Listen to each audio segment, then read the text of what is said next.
Adiel Reis. Botafogo venceu por 2-0 o clássico alvinegro, segue com 33 pontos agora, uma vantagem de 7 pontos para o Grêmio. O Vasco está na 18ª posição com apenas 9 pontos conquistados na zona de rebaixamento do Campeonato Brasileiro. Estevão Barros, uma vitória, não diria que uma vitória de superioridade tática e técnica, mas sim uma vitória de um elenco que tem muito mais coletivo do que o outro. O Botafogo venceu hoje por 2-0 na efetividade. Tiquinho Soares fez a diferença ali na frente. O comparativo dele com o Pedro Raul, que nós fizemos aqui no início da transmissão, mostrou muito bem a 10ª assistência do Tiquinho Soares no primeiro gol para o Luiz Henrique, numa tabelinha ali pelo lado direito, abrindo o placar e construindo essa vitória. Botafogo superou não só o clássico, não só essa desconfiança, mas superou de vez a situação Luiz Castro, jogou essa pá de cal nessa situação toda chata que teve do treinador ir embora no meio da temporada, abandonar o time, deixando ele na liderança do campeonato. Agora os jogadores estão comemorando ali a vitória, claramente eles tiraram o peso das costas de vencer um jogo importante e sem já sem o treinador. Cara, na boa, o Vasco precisa novamente de uma reorganização, porque Estevão Barros, de todas as SAFs que aconteceram no Brasil, por incrível que pareça, sem piada, a do Vasco é a que está dando errado. Isso é uma sacanagem do destino do universo ou de quem está gerindo ela, porque é impressionante, viu? Cruzeiro está dando certo, ali, apesar dos pesares, com menos grana, eu acho até do que o Vasco, que eu acho que seria a referência. O Botafogo tá disparado, né? O elefante subiu e parece que tá emagrecendo lá na árvore. Então, Estevão Barros, não é só dinheiro. Claramente não é só dinheiro que é o problema do Vasco, né? É gestão, meu amigo. É gestão. É gestão.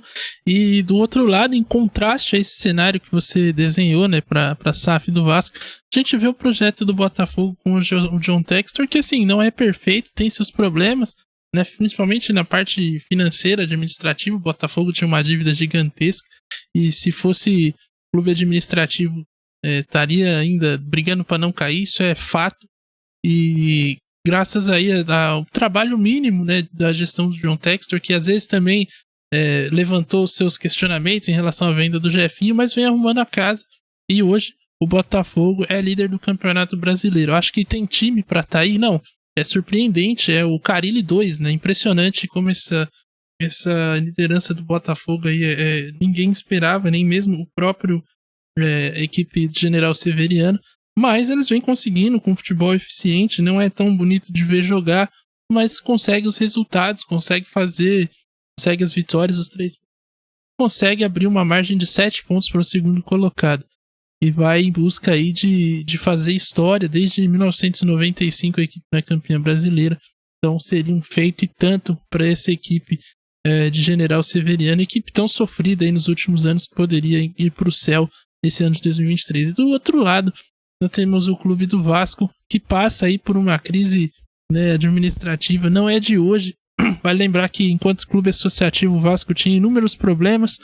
Parecia que a SAF iria resolver esses problemas, ou alguns deles, e no final o Vasco continua esportivamente muito mal, né? O projeto com o Barbieri foi por água abaixo, e você aqui era um grande crítico do trabalho do treinador, não funcionou. Chega o William Batista aí, que é um interino, acho que não dá nem para responsabilizar o cara, e vai tendo que segurar essa bucha aí. O elenco é mal montado, tem problemas, acho que ainda, apesar das situações, não era para estar tão mal assim, mas a realidade é essa e precisa arrumar um treinador logo e peças de reposição. O Cássio falou do Medel, falou de outros jogadores que podem chegar aí, e é isso, o Vasco vai ter que contratar, vai ter que trazer muita gente de qualidade para poder sair dessa situação, e principalmente um treinador que entenda um pouco a realidade do clube e faça um futebol mais simples, também como o Cássio diz bastante aqui. Não precisa ser um Zé Ricardo, né? Mas um cara que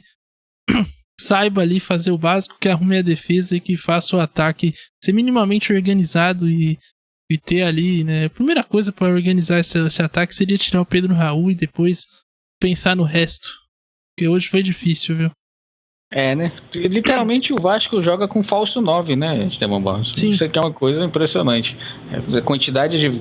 Como eu falei, 4 vezes ele apanhando a bola, foi 4 jogadas que ele fez que originaram ataques pro Botafogo. Isso não dá para entender. Se o jogador vive uma fase ruim, você coloca ele no banco, você vai colocando no jogo, nas partidas aos poucos, para poder ele pegando ritmo novamente, confiança e tal. O problema é que não tem um substituto de centroavante para o Pedro Raul. Então o Pedro Raul está sendo fritado, está sendo assado, cozinhado, a carreira dele está sendo destruída por causa disso. É a pior fase da carreira dele de longe, só que essa falta de substituto não está dando tempo para ele se recuperar, Esteban Barros. É isso. Eu acho que o staff do jogador também poderia verificar isso também, né? Olha, o Pedro Raul não está bem, ele precisa de um tempo para se recuperar. Arruma outro jogador. Não está sendo positivo para ele. Está sendo exposto dessa forma, ridicularizado claramente, porque ele não está bem na partida de hoje. Todas as coisas que ele tentou, ele não conseguiu fazer. Ele deu um passe certo na ponta direita, que gerou uma jogada que ele girou ali no meio de campo. Mas como ele não é um jogador com velocidade, não é um jogador com uma habilidade, ele precisa da bola no pé. Ele precisa da bola limpa para ele conseguir fazer os gols. Isso não está acontecendo. Por quê? Aí eu vou voltar a insistir. Aquele jogador de meio campo, camisa 10, jogador pensante do time, o Vasco não tem. Já perdeu o Jair, que não era esse jogador e vinha atuando como um 10 ali porque não tinha ninguém. Assim, não é só, novamente, não é só grana. Eu acho que precisa de gerenciamento. Tem jogadores baratos aqui na própria América do Sul para serem contratados. Mas, assim, com o time que o Vasco tem, não era para estar no que está. O erro começou ao contratar Maurício Barbieri no final do ano passado. Depois, a insistência nele no final do Carioca ainda dava para consertar e o Vasco poderia muito bem ter começado o Brasileiro de uma outra forma. Então, o jogo de hoje é só o ápice de tudo que aconteceu nessa sucessão de erros do Vasco, Esteban Barros. Por outro lado, você pode falar muito bem do Botafogo. O Botafogo segue líder, o Botafogo perdeu o Luiz Castro, mas o Botafogo tem um elenco com um coletivo muito forte e é eficiente. Hoje não foi muito habilidoso, muito técnico, mas em 2 jogadas fez 2 gols, matou a partida e superou um bom goleiro, Léo Jardim. Então, assim, resumindo a partida, se não fosse o Léo Jardim, teria sido mais. Mas foi 2-0 o Botafogo, líder do campeonato. Sabe uma coisa que me chama a atenção nessa questão da SAF ainda? É justamente a presença do Cláudio Caçapa hoje na beira do campo. Porque perdeu o Luiz Castro, né, no meio do final de semana aí, o tempo era curto para contratar outro treinador, e mesmo que contratasse por questões burocráticas, talvez nem pudesse estar à beira do campo hoje, trabalhar com a equipe. E aí o Botafogo chamou o grande Cláudio Caçapa, que estava no Lyon, que é um clube, inclusive, do John Textor. Isso mostra aí uma certa integração entre as SAFs e mostra uma agilidade aí da gestão que já identificou um problema e colocou lá o Cláudio Caçapa, por mais que seja um tampão, entendendo que o Lúcio Flávio acho que não teria condições de ser o técnico hoje, seja lá porque, como o Cássio gosta de dizer, que também falou que, acho que não lembro se foi ontem, se foi no área, né, que como o cara é interino, ele já é amigo dos jogadores, não vai cobrar, justamente para não deixar o Lúcio Flávio onde ele tá, porque talvez ele faça muito bem essa função, e trazer alguém para substituir e tocar o barco enquanto o técnico não é contratado, e mesmo que seja contratado, fazer parte dessa transição, né? Então acho que isso mostra também como a administração do Vasco ou do Botafogo funciona um pouco melhor em relação ao Vasco, que é uma briga interna também, e aí entra ego, entra uma questão de coisa que vai atrapalhando o time de São Januário, que vive uma fase horrorosa, não tem o seu estádio e internamente tá uma bagunça. Então o cenário não é nada animador para a equipe vascaína. Pois é, cara, situação triste, situação complicada para o Vasco, que está ali na 18ª posição. Pelo contrário, o Botafogo já está na liderança com 7 pontos de vantagem. Para mim será o campeão desse primeiro turno, mas não significa nada também. A sequência dos 2 times, Esteban Barros, é que você que vai me dizer se são difíceis ou são fáceis. O Vasco, no sábado, enfrenta o Cruzeiro em São Januário, provavelmente sem torcida, com portões fechados, ou seja, uma partida neutra, né? Um equilíbrio total, né? Pois é, era uma partida que com torcida e com com São Januário lotada, poderia o Vasco ter uma vantagem, né? Apesar do time não viver um grande momento, o Cruzeiro também já teve melhor nesse campeonato, tá oscilando, tá uma fase de baixa ali, sendo muito questionado. Não o Pepa, mas o time, enquanto tal, isso que não vem de uma sequência tão boa de resultados e de atuações. E o Vasco poderia ter no diferencial essa partida, essa força da torcida não poderá, devido uma armadilha que a própria torcida criou quando decidiu invadir lá São Januário e quebrar tudo. Então, a própria torcida prejudica o clube e aí é difícil, né? Mas eu acho ainda que é um jogo acessível, viu, Adiel? O Cruzeiro não vem jogando tão bem assim. Não tá nos seus melhores momentos. Ontem contra o Internacional é uma equipe organizada que faz bons jogos, mas que peca ainda com tomada de decisão, com qualidade de jogadores. Então, por esses fatores, eu acho que pode ser um jogo acessível. Mas tá difícil, né? Difícil achar algo positivo nesse time do Vasco. Se chegar um treinador aí nesse meio de semana, pode ser que dê uma organizada na casa, mas tá difícil. E ainda assim, mesmo dentro dessas dificuldades, ainda acho um jogo acessível. E o Botafogo tem mais um duelo de líder com vice-líder, com o novo vice-líder. Grêmio e Botafogo, vai ser na Arena do Grêmio, às 6h30 do domingo. Um jogão, hein, Estevão Barros? O melhor futebol do Brasil contra o foguete não dá ré, contra o elefante na árvore. Esse jogo promete, hein? Esse jogo promete. O Botafogo tem uma vantagem, né? Que, como se retirou da Copa do Brasil propositalmente, não vai chegar inteiro aí, vai poder descansar seus jogadores, treinar uma semana, enquanto o Grêmio vai de novo. Não sei se vai voltar para Porto Alegre, imagino que não, vai ficar direto em Salvador para novamente encarar a equipe do Bahia. Mais um duelo pesado. O Botafogo no primeiro foi muito bem. Vamos ver como vai reagir contra a equipe do Grêmio, né? Que tá numa crescente, tá num ótimo momento. É uma equipe que ontem contra o Bahia ganhou, mas perdeu muitas chances, criou muitas oportunidades e venceu apenas por 2-1, poderia ter vencido por mais.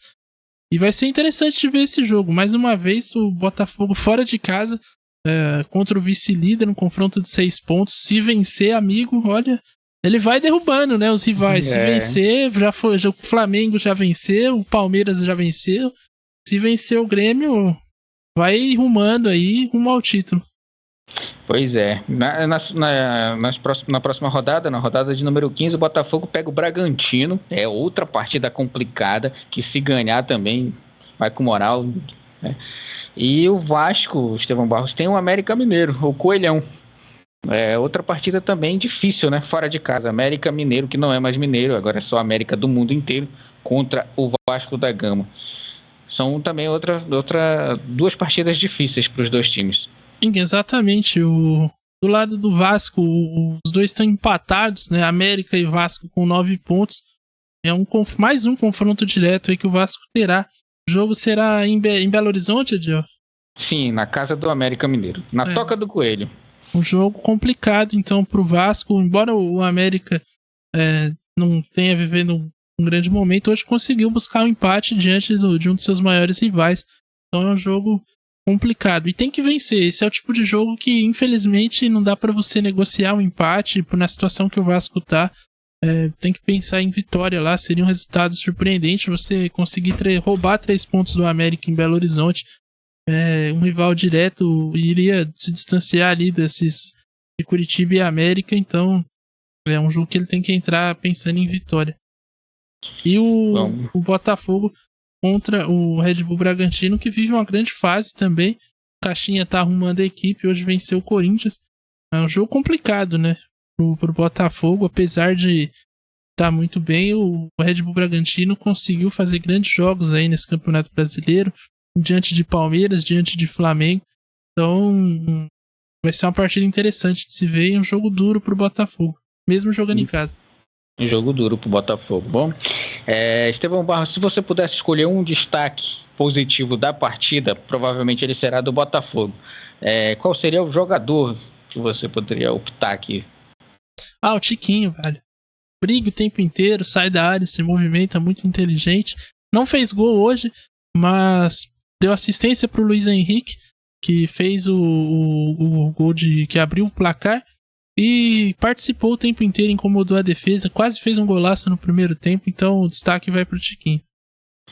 E o cara que não fez nada na partida? Eu sei que podemos falar do Zé Gabriel, o modo furtivo dele, e do Pedro Raul, que apanhou da bola. Qual desses dois jogadores, ou se tem algum outro a mais aí que você possa colocar como destaque negativo? Eu colocaria também o Alex Teixeira, porque um jogador experiente como ele, ter a chance que ele teve naquele momento do jogo, não pode perder. Era um jogo para empatar, era o gol para empatar o jogo, jogar pressão pro Botafogo, seria um resultado excelente pro Vasco, e ele perdeu. Então acho que o Pedro Raul e o Zé Gabriel a gente já teve o jogo inteiro para criticar. Aliás, o Zé Gabriel, né, coitado, nem apareceu direito. Agora o Alex Teixeira também é um jogador experiente, identificado com o clube, e não pode cometer um erro tão grosseiro como aquele. Cara a cara com o goleiro, bateu muito mal, então é o meu destaque negativo aí. Bom, eu também vou concordar contigo. Alex Teixeira não pode perder um gol dele, né? Jogador experiente, jogador europeu, entre aspas, como dizem, não pode perder. E não pode colocar a culpa no gramado, né? Porque o gramado sintético, um tapete, cara a cara com o Lucas Perry, não pode perder. Antes da gente encerrar, Estevão Barros, eu queria anunciar a nova classificação do Bolota aqui, tá?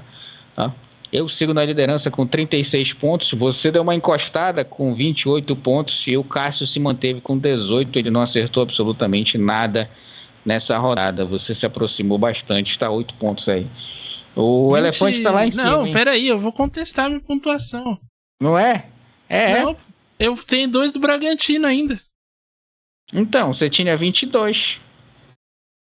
Então, 22, 2 de ontem do São Paulo. É verdade, esqueci o do São Paulo, foi mal, é 30. 30, é verdade. Aproximou mais ainda, Tá vendo? 30 pontos. 30 pontos. 6 pontos, uma vitória e um empate. Você chega lá, hein? Tá vendo, rapaz? Grande rodada aí. Grande rodada. Grande final de semana. Tomara que o treinador não seja vendido para a Arábia Saudita, né? Não, esse aqui não vai pro lugar. Quer dizer, se pintar a proposta, ele vai. Claro que vai soltar carta aberta, né? Se a proposta for muito boa.